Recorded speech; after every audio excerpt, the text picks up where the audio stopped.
Otep, à tous mes frères et sœurs kamites du continent africain, de la diaspora et des îles dans le monde entier.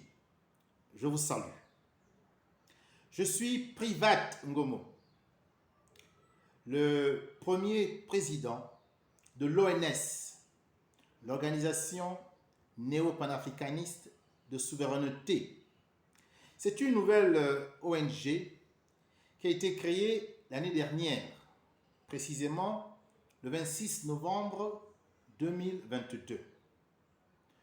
Nous avons souhaité mettre en place une plateforme qui soit à la fois fédérative et néo-panafricaine, car nous pensons qu'il est de plus en plus important de mutualiser toutes les forces vives, toutes les énergies anti-france-africaines qui se battent pour que l'Afrique subsaharienne d'expression française, c'est-à-dire ce que certains considèrent comme le précaré de la France, que toute cette Afrique-là puisse reconquérir sa souveraineté, s'émanciper et vaincre le joug france-africain.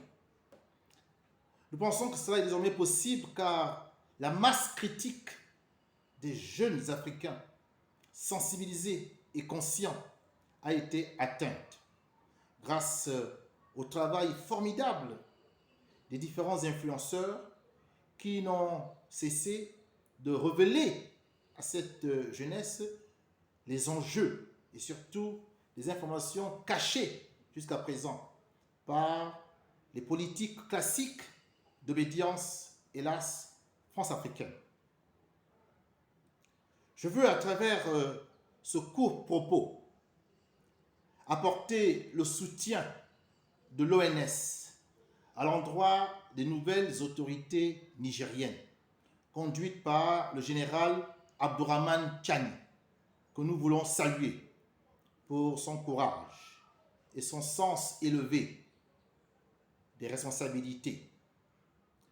Nous voulons dire aux nouvelles autorités qu'elles ont notre total et indéfectible soutien, car elles se battent pour que le Niger sorte du giron de la France-Afrique. Nous voulons également saluer le peuple nigérien qui s'est montré solidaire de ces militaires patriotes et révolutionnaires qui entendent véritablement inscrire leur pays dans une dynamique de souveraineté, d'émancipation et surtout de véritable développement du Niger grâce à une exploitation rationnelle de ses ressources, aujourd'hui pillées par cet empire colonial qui ne veut pas mourir. Et enfin, nous saluons l'esprit de panafricanisme et de solidarité qui s'est manifesté par le communiqué conjoint du Mali et du Burkina Faso, communiqué qui laissait entendre que s'attaquer au Niger, ce serait s'attaquer à deux pays frères, qui ont compris que c'est parce que les Africains seront unis qu'ils pourront vaincre toutes sortes d'adversaires, toutes sortes d'ennemis. Et nous nous félicitons que désormais, cet esprit d'unité face à l'adversité prévale.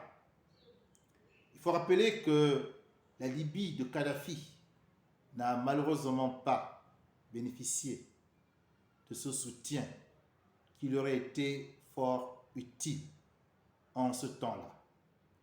Mais réjouissons-nous qu'aujourd'hui, une nouvelle génération d'Africains décomplexés et compétents ont décidé de montrer à la face du monde que l'Afrique entend prendre toute sa place dans le concert des nations et avoir le rang qui lui revient dans ce monde multipolaire qui est en gestation. Force et courage au peuple nigérien. qu'il sache que toute l'Afrique souverainiste, toute l'Afrique panafricaniste, toute l'Afrique fière et digne est derrière lui.